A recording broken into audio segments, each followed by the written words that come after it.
কে সেই নিকৃষ্ট কলঙ্কিত নারী যে আমাদের প্রিয় নবী হযরত মুহাম্মদ সাল্লাল্লাহু আলাইহি সাল্লামকে হত্যা করেছেন? সেই কলঙ্কিত নারীর নাম হচ্ছে জয়নাব বিনতে আল হারিস। খয়বর যুদ্ধে যখন মুসলমানদের বিজয় হয় তখন এই ইহুদি নারী ষড়যন্ত্র করে আমাদের হযরত মুহাম্মদ সাল্লাল্লাহু আলাইহি সাল্লামকে হত্যা করার। সে নবীজিকে দাওয়াত দিয়ে নবীজির প্রিয় ছাগলের মাংসের সাথে তীব্র বিষাক্ত বিষ মিশিয়ে দেয়। প্রিয় নবী সাল্লাল্লাহু আলাইহি সাল্লাম এক লুকমা খাবার তার মুখে দেওয়ার সাথে সাথে অলৌকিকভাবে বুঝতে পারে যে সেই খাবারে বিষ আছে এবং ছুঁড়ে ফেলে দেন সেই খাবার, কিন্তু সেই খাবারের কিছু অংশ তার পেটে চলে যায়। সেই ঘটনার অনেকদিন পর আমাদের প্রিয় নবী হযরত মুহাম্মদ সাল্লাল্লাহু আলাইহি সাল্লাম আয়েশা রাদিয়াল্লাহু তাআলা আনহুকে বললেন, হে আয়েশা, খয়বরের সেই বিষের তীব্রতা আমি এখন অনুভব করছি। সেই বিষের তীব্রতা আমার হৃৎপিণ্ডকে ছিন্ন বিচ্ছিন্ন করে দিচ্ছে, আমি সইতে পারছি না।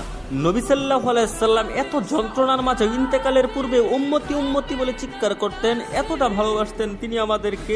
আপনারা যদি আমাদের প্রিয় নবী হযরত মুহাম্মদ সাল্লাল্লাহু আলাইহি সাল্লামকে ভালোবেসে থাকেন তাহলে কমেন্টে লিখুন আই লাভ মুহাম্মদ এবং চ্যানেলটি সাবস্ক্রাইব করুন।